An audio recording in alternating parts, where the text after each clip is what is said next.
అదే విధంగా మిత్రుడు డిఏల గురించి మాట్లాడిండు. ప్రతి నెల మొదటి తారీఖు నాడు జీతాలు ఇవ్వడానికే తలప్రాణం తోకొకొస్తుంది.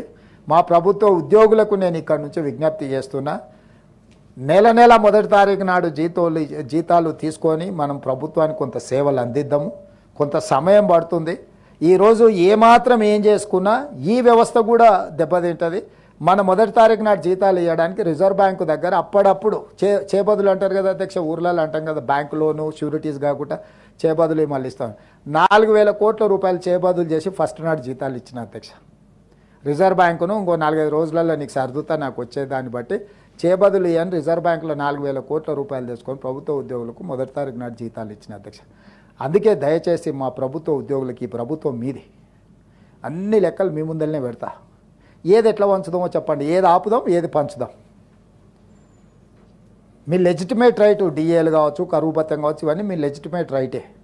కానీ నిజమైన జీతభత్యాలు మొదటి తారీఖు నాడు ఇవ్వడానికే నిస్సహాయ పరిస్థితి ఉంది. నిస్సహాయ పరిస్థితి ఉన్నప్పుడు అప్పుడప్పుడు మనకు జ్వరం వచ్చినప్పుడు పథ్యం పాటిస్తాం అధ్యక్ష. మీకు ఐడియా ఉంది కదా అధ్యక్ష.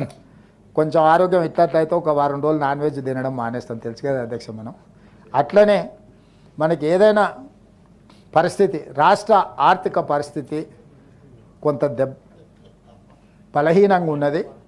మా ప్రభుత్వ ఉద్యోగస్తులందరినీ నేను విజ్ఞప్తి చేస్తున్నా, అదనంగా ఏం కోరికలు కోరకండి. అప్పుడప్పుడు మా వాళ్ళే కాబట్టి, కుటుంబ సభ్యులు కాబట్టి బెదిరిస్తారు, ధర్నా కోతాం, దీక్ష కోతాం, లేకపోతే బంధు పాటిస్తాం, లేకపోతే పెన్ను డౌన్ అంటారు, లేకపోతే అది డౌన్ అంటారు. ఏది డౌన్ అన్నా మొత్తం ప్రభుత్వం డౌన్ అయిపోతుంది. వాస్తవంగా అమ్ముదామన్నా మా దగ్గర ఏం లేదు, మా దగ్గర మా సొంతంది ఏదైనా ఉంది అమ్మి పెట్టినా సరిపోదు. మనందరం జపాన్లో ఒక పద్ధతి ఉంది, నిరసన తెలపాలనుకుంటే ఒక 2 గంటలు ఎక్కువ పని చేస్తారంట అక్కడ ఉత్పత్తి. అంటే ప్రభుత్వానికి నిరసన తెలపాలనుకున్నప్పుడు జపాన్ లాంటి దేశంలో ఉద్యోగస్తులు ఒక 2 గంటలు అదనంగా పనిచేస్తారంట.